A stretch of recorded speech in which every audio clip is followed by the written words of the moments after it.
जय Shri Jagannath friends welcome welcome welcome स्वागत करुच्ची मु आपणकर प्रिय मामिलता पात्र मो चैनल को ए वीडियो माध्यम आम आज शुणा निजर पत्नी को भूल रे भी ए तीनोटी कथा कहवा उचित नुहे। वीडियोटी की लास्ट पर्यंत शुणिबे, जमा भी स्किप करेंगे। आसतु वीडियोटी आरंभ करवा। यह एक पुराना समयर गोटे गाँव मदन नामक जड़े व्यक्ति रहुथिले। मदन हृदय बहुत निरीह एवं अति सरल थिले। से तांको जीवन रे केबे भी कौनसी पाप करि नथिले एवं मदनक पत्नी टिके भूली जाउथिबा स्वभावर थिले। मदन तांको पत्नीक ठारू केबे किछि लुचाई नथिले एवं मदन तांको घरे एका ही काम करुथिबा लोक थिले। मदन रहुथिबा गाँर सबुठारु गरीब व्यक्ति केवल मदन ही थिले। तांको व्यतीत गाँरे कौनसी गरीब लोक नथिबारु समस्ते मदनक पत्नी और मदन को गरीब बोली उपहास करुथिले।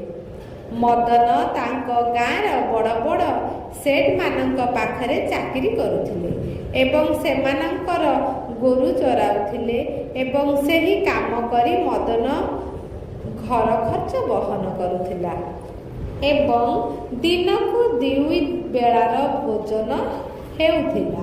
किंतु दिने मदन जेउ जेउ सेठ पाखरे चाकरी करुथिले से मदन को डाकी मदन को कहिले जे मदन एबे आसंता काली ठारू तुमको एठाकू काम करिबा को आसीबार कोनोसी आवश्यकता नाही, कारण आमे तुम स्थान रे अन्य जनकू नियुक्ति देइछु। एही कारणरू आमे आउ आपणकू रखि पारिबु नाही एवं आपण आपणक शेष मासर दरमा मध्य नेइ जाई पारंती। एहा परे मदन सेठ ठारू गत मासर दरमा नहीं घर को आसीगले। मदन बहुत दुखी हेले एवं निज घर को फेरी ताक पत्नी को टंका देबा मात्रे मदनक पत्नी बहुत खुशी होई गेले। किंतु एहा परे जेतेबेले मदन ताक पत्नी को कहिले जे मु मोर चाकरी हराइछि, मु आसंता काली परे कौनसी स्थान को जाई पारिबी नाही। सेही दिन ठारू मदन तांको घरे रहुथिले, कारण मदनक पाखरे कौनसी काम नथिला। एहा परे अनेक दिन बीती जाइथिला, किंतु मदन को कौनसी काम मिलु नथिला। आउ घरे रखा जाइथिबा टंका जहा तांको सेठ तांकु देइथिले ताहा मध्ये धीरे धीरे खर्च हेबारे लागिला। एहा परे मदन चिंता करिबा आरंभ कला जे वर्तमान आमर घर खर्च केमिति चलिबो। मु मोर घरे एकमात्र रोजगारक्षम, मते किछि करिबा पाई पड़िबो, नचेत आमे एहीपरि भोक उपास रे मृत्युवरण करिबु। एहीपरि बहुत दिन बीतीगला एवं तापरे एमिति एक समय आसिला जेतेबेले मदनक घरे खाइबा पाई गोटे दाना भी नथिला। मदन बहुत चिंतित होइगले एवं से मने मने निजको गाली देवा आरंभ कले ओ तापरे दिने राति रे मदन को तांको पत्नी एवं पिलामानक सह भोकिला सोइबा को पड़िला। ताहार परदिन सकाळ हेबा मात्रे मदन घर ठारू अल्प दूर रे थिबा जंगल रे काठ काटिबा को गले। मदन जंगल रे काठ काटिबा आरंभ करिबा को जाउथिबा बेले जड़े महात्मा को देखिले। मदन महात्मा को देखिबा मात्रे महात्मा को निकट को गले। महात्मा मदन को देखी आखि खोलिले। मदन महात्मा को प्रणाम जणाइले और प्रणाम करिबा परे से तांको पादरे पड़ी रहिथिले। गुरुदेव, मो घरे खाइबा पाई दाना टिके नाही एवं मो पत्नी और पिला माने भोक उपास रे अछंती। दयाकरी मते किछि परामर्श दियंतु जहा द्वारा मो परिवार ठीक भाबरे चली पारिबो। एही भली अनुरोध करिबा परे सेही महात्मा मदनक आड़कू चाही ଜାଣିବାକୁ ପାଇଲେ ଯେ ମଦନ ଜଣେ ଅତ୍ୟନ୍ତ ସରଳ ବ୍ୟକ୍ତି। ସେ ଆଜି ପର୍ଯ୍ୟନ୍ତ ତାଙ୍କ ଜୀବନରେ କୌଣସି ପାପ କରିନାହାନ୍ତି। ତାଙ୍କର ପ୍ରକୃତି ଦେଖି ସେ ମହାତ୍ମା ମଦନକୁ କହନ୍ତି ଯେ ମୁଁ ଆଜି ତୁମକୁ ଏଭଳି ଏକ ଗଛ ବିଷୟରେ କହିବାକୁ ଯାଉଛି, ଯଦି ତୁମେ ସେହି ଗଛ ନିକଟକୁ ଯାଇ ସେ ଗଛକୁ କିଛି ବି ମାଗିବ, ତେବେ ସେହି ଗଛ ତୁମକୁ ତାହା ଦେବ। ଏବଂ ଯଦି ତୁମେ ସେହି ଗଛ ଶାଖାର ଏକ ଛୋଟ ଅଂଶ ବି କାଟିବ, ତେବେ ତାହା ସୁନାରେ ପରିଣତ ହୋଇଯିବ। ଏହି ଉପାୟରେ ତୁମେ ଆରାମରେ ନିଜ ଘର ଚଳାଇ ପାରିବ ଏବଂ ତୁମେ ନିଜ ଘରର ଅଭାବ ଦୂର କରିପାରିବ। କିନ୍ତୁ ମହାତ୍ମା ମଦନକୁ ଏହା ମଧ୍ୟ କହିଲେ ଯେ ଯଦି ତୁମେ ଅନ୍ୟ ପୁରୁଷ କିମ୍ବା ମହିଳାଙ୍କୁ ଏହି ବିଷୟରେ କିଛି ବି କୁହ, ତେବେ ସେହି ଦିନଠାରୁ ସେହି ଗଛ ତୁମକୁ କୌଣସି ପ୍ରକାରର ବସ୍ତୁ ପ୍ରଦାନ କରିବ ନାହିଁ ଏବଂ ତୁମକୁ ସବୁକିଛି ଦେବା ବନ୍ଦ କରିଦେବ। ମଦନ ବହୁତ ସରଳ ଲୋକ ଥିଲେ, ତେଣୁ ସେ ମହାତ୍ମାଙ୍କ ଦ୍ୱାରା କୁହାଯାଇଥିବା ସେହି ଗଛ ପାଖକୁ ଗଲେ ଏବଂ ଗଛ ପାଖକୁ ଯାଇ ମଦନ ପ୍ରଥମେ ସେହି ଗଛଠାରୁ ତାଙ୍କ ପତ୍ନୀ ଏବଂ ପିଲାଙ୍କ ପାଇଁ ଶସ୍ୟ ବସ୍ତା ମାଗିଲେ। ମଦନ ଠାରୁ ଏକ ବସ୍ତା ଶସ୍ୟ ମାଗିବା ମାତ୍ରେ ହଠାତ୍ କୌଣସି ସ୍ଥାନରୁ ଏକ ବସ୍ତା ଶସ୍ୟ ମଦନଙ୍କ ପାଖକୁ ଆସିଗଲା। ମଦନ ସେହି ଶସ୍ୟ ବସ୍ତା ନେଇ ଘରକୁ ଯାଇ ନିଜ ପତ୍ନୀ ଏବଂ ପିଲାଙ୍କୁ ଦେଲେ, ଯାହାଦ୍ୱାରା ସେମାନେ ସମସ୍ତେ ପେଟ ଭରି ଭୋଜନ କଲେ। ସେହିଦିନ ମଦନ ତାଙ୍କ ପତ୍ନୀଙ୍କୁ କହିନଥିଲେ ଯେ ସେ କେଉଁଠାରୁ ଶସ୍ୟ ଆଣିଛନ୍ତି, କିନ୍ତୁ ପରଦିନ ମଦନ ସେହି ଗଛ ପାଖକୁ ଗଲେ ଏବଂ ମଦନ ସେହି ଗଛଠାରୁ 10ଟି ସୁନା ମୁଦ୍ରା ମାଗିଲେ। ମଦନ ସୁନା ମୁଦ୍ରା ମାଗିବା ମାତ୍ରେ ଗଛ ତୁରନ୍ତ 10ଟି ସୁନା ମୁଦ୍ରା ପ୍ରଦାନ କଲା। ମଦନ 10ଟି ସୁନା ମୁଦ୍ରା ପାଇ ଖୁସି ହୋଇ ନିଜ ଘରକୁ ଆସିଗଲେ। ଘରକୁ ଆସିବା ପରେ ମଦନ ତାଙ୍କ ପତ୍ନୀଙ୍କୁ 10ଟି ସୁନା ମୁଦ୍ରା ପ୍ରଦାନ କଲେ। ତାହା ପାଇ ମଦନଙ୍କ ସ୍ତ୍ରୀ ବହୁତ ଖୁସି ହେଲେ ଏବଂ ଏହାପରେ ମଦନ ତାଙ୍କ ପତ୍ନୀକୁ ସବୁ କଥା କହିଲେ। ଏହାପରେ ମଦନ ତାଙ୍କ ପତ୍ନୀଙ୍କ ଠାରୁ କିଛି ଲୁଚାଇ ନଥିଲେ, କିନ୍ତୁ ମଦନ ଜାଣିଥିଲେ ଯେ ତାଙ୍କ ପତ୍ନୀଙ୍କ ଭୁଲିଯିବା ସ୍ୱଭାବ ଅଛି ଓ ସେ ତାଙ୍କ ପଡ଼ୋଶୀମାନଙ୍କୁ ସବୁ କଥା କହିଦିଅନ୍ତି। କିନ୍ତୁ ମଦନ ଅଧିକ ଖୁସି ହୋଇ ତାଙ୍କ ପତ୍ନୀକୁ ସବୁ କଥା କହିଦେଲେ। ଏହାପରେ ଅନେକ ଦିନ ବିତି ଯାଇଥିଲା। ମଦନ ସେହି ଗଛ ଠାରୁ ପ୍ରତିଦିନ 10ଟି ସୁନା ମୁଦ୍ରା ମାଗିବା ଆରମ୍ଭ କରିଥିଲେ। ଆଉ ତାପରେ ଦିନେ ମଦନ ଶେଷରେ ସେହି ଗଛ ଠାରୁ 1000 ସୁନା ମୁଦ୍ରା ମାଗିଲେ ଏବଂ ମଦନ 1000 ସୁନା ମୁଦ୍ରା ମାଗିବା ମାତ୍ରେ ତୁରନ୍ତ ମଦନଙ୍କ ସାମ୍ନାକୁ ଏକ ବସ୍ତା ସୁନା ମୁଦ୍ରା ଆସିଯାଇଥିଲା। ମଦନ ବସ୍ତାକୁ ପିଠିରେ ବୋହି ନିଜ ଘରକୁ ନେଇଗଲେ। ସେହି ସୁନା ମୁଦ୍ରା ପାଇ ମଦନ ବହୁତ ଧନୀ ହୋଇଗଲେ। ମଦନଙ୍କ ପାଖରେ ବହୁତ ଧନ ହୋଇଯାଇଥିଲା। ମଦନ ଯେଉଁ ସେଠଙ୍କ ପାଖରେ ଚାକିରି କରୁଥିଲେ ତାଙ୍କଠାରୁ ମଦନ ଅଧିକ ଉନ୍ନତି କରିଥିଲେ ଏବଂ ମଦନ ତାଙ୍କଠାରୁ ମଧ୍ୟ ଅଧିକ ଧନୀ ହୋଇଯାଇଥିଲେ। ଏହିସବୁ ଦେଖି ମଦନଙ୍କ ଗ୍ରାମବାସୀ ଆଶ୍ଚର୍ଯ୍ୟ ହୋଇଯାଇଥିଲେ ଏବଂ ସେମାନେ ଭାବିବାକୁ ଲାଗିଲେ ଯେ ଏହି ମଦନ କିପରି ଏତେ ଧନୀ ହୋଇଗଲେ। ଯଦି କେହି ମଦନଙ୍କୁ ପଚାରନ୍ତି ଯେ ସେ ଏତେ ଶୀଘ୍ର ଧନୀ କିପରି ହୋଇଗଲେ, ମଦନ କାହାକୁ ସତ୍ୟ କହୁନଥିଲେ, କାରଣ ମଦନକୁ ବିଦ୍ୱାନ ମହାତ୍ମା କାହାକୁ କହିବା ପାଇଁ ବାରଣ କରିଥିଲେ। କିନ୍ତୁ ସେମାନେ ମଦନକୁ ଛାଡ଼ି ମଦନଙ୍କ ପତ୍ନୀକୁ ଏ ବିଷୟରେ ପଚାରିବା ଆରମ୍ଭ କଲେ। ମଦନଙ୍କ ସ୍ତ୍ରୀ ଭୁଲି ଯାଇଥିବା ସ୍ୱଭାବର ଥିଲେ ସତ, କିନ୍ତୁ ସେ କୌଣସି କଥା ଲୁଚାଇ ରଖି ପାରୁନଥିଲେ। ତେଣୁ ମଦନଙ୍କ ସ୍ତ୍ରୀ ଗ୍ରାମବାସୀଙ୍କୁ ସବୁ କଥା କହିଦେଲେ ଯେ ପ୍ରକୃତରେ ତାଙ୍କ ସ୍ୱାମୀ ଧନ କେଉଁଠୁ ପାଉଥିଲେ। ଦିନେ ମଦନ ପୁଣି ଧନ ଆଣିବା ପାଇଁ ସେହି ଗଛ ପାଖକୁ ଗଲେ, କିନ୍ତୁ ଏବେ ସେହି ଗଛ ମଦନକୁ ଧନ ପ୍ରଦାନ କଲା ନାହିଁ।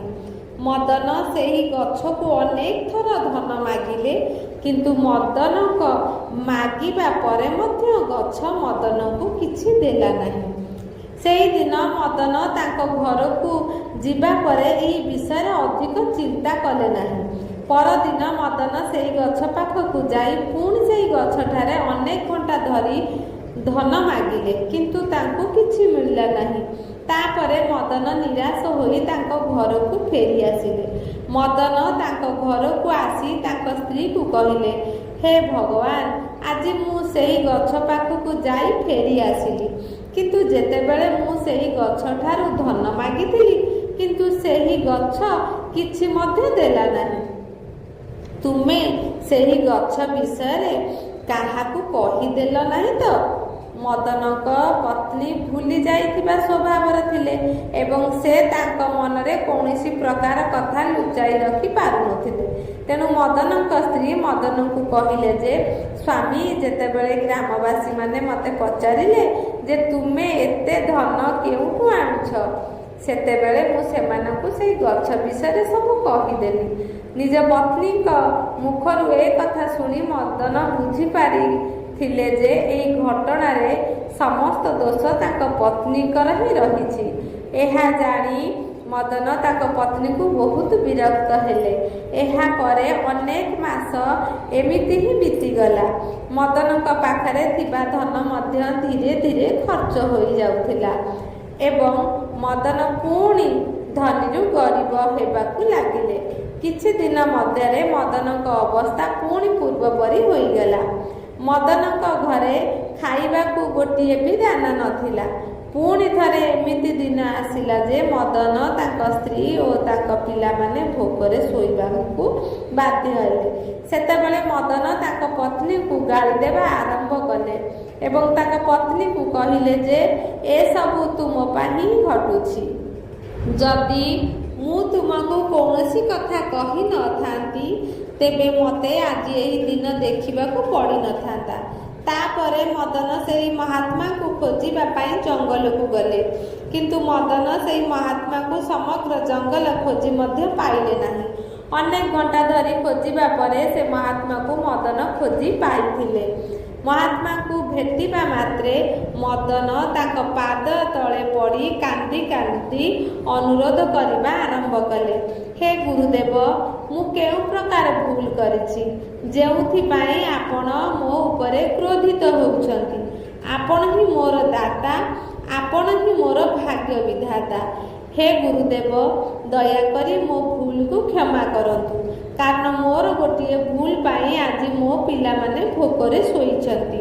ତେଣୁ ହେ ଗୁରୁଦେବ, ଦୟାକରି ମୋତେ ସାହାଯ୍ୟ କରନ୍ତୁ।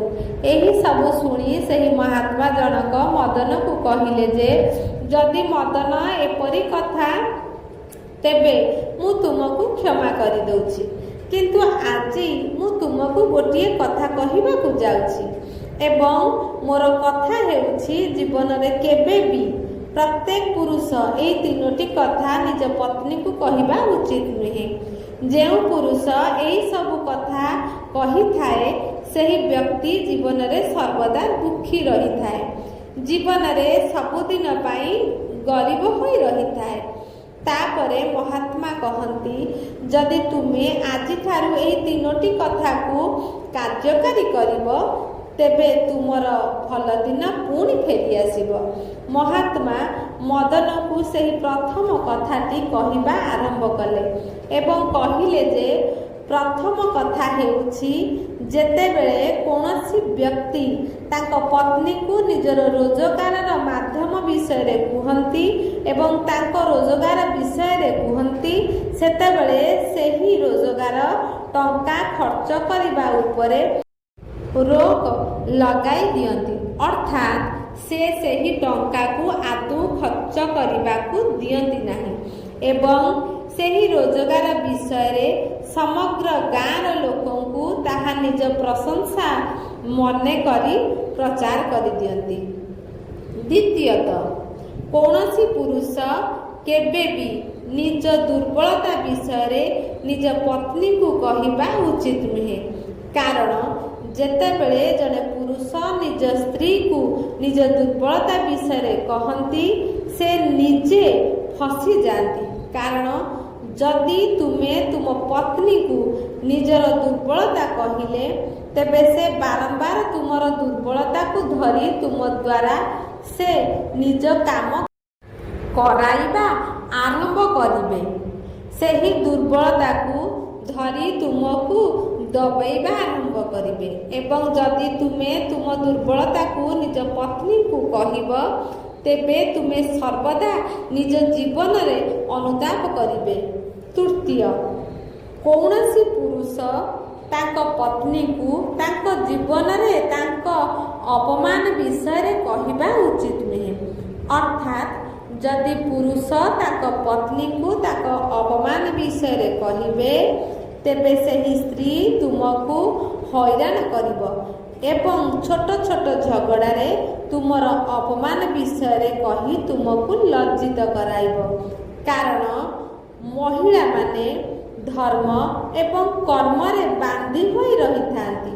ସେମାନଙ୍କ ମନରେ ତାଙ୍କ ନିଜର ଇଚ୍ଛା ମଧ୍ୟ ଲୁଚି ରହିଥାଏ ଏବଂ ସେମାନେ ନିଜ କଥା ଅନ୍ୟମାନଙ୍କୁ କହନ୍ତି ନାହିଁ, କିନ୍ତୁ ମହିଳାମାନେ ଅନ୍ୟମାନଙ୍କ କଥା କହିଦିଅନ୍ତି। ଯଦି ତୁମେ ତୁମର ଅପମାନ ବିଷୟରେ କହିଦିଅ ତେବେ ଏଥିରେ ତୁମର ହିଁ କ୍ଷତି ହୋଇଥାଏ। ତେଣୁ ପ୍ରତ୍ୟେକ ପୁରୁଷ ନିଜ ପତ୍ନୀକୁ ଏହି 3ଟି କଥା କହିବା ଉଚିତ ନୁହେଁ। ଭିଡ଼ିଓଟିକି ମୁଁ ଏଇଠି ଶେଷ କରୁଛି। ଆପଣମାନଙ୍କୁ ଯଦି ଭିଡ଼ିଓଟି ଭଲ ଲାଗିଥିବ ତାହେଲେ ଭିଡ଼ିଓ ଗୋଟେ ଲାଇକ୍ କରିଦେବେ।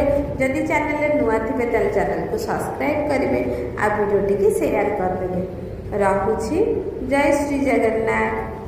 ଲାଷ୍ଟ ପର୍ଯ୍ୟନ୍ତ ଶୁଣିଥିବାରୁ ଭିଡ଼ିଓଟି ଆପଣମାନଙ୍କୁ ବହୁତ ବହୁତ ଧନ୍ୟବାଦ।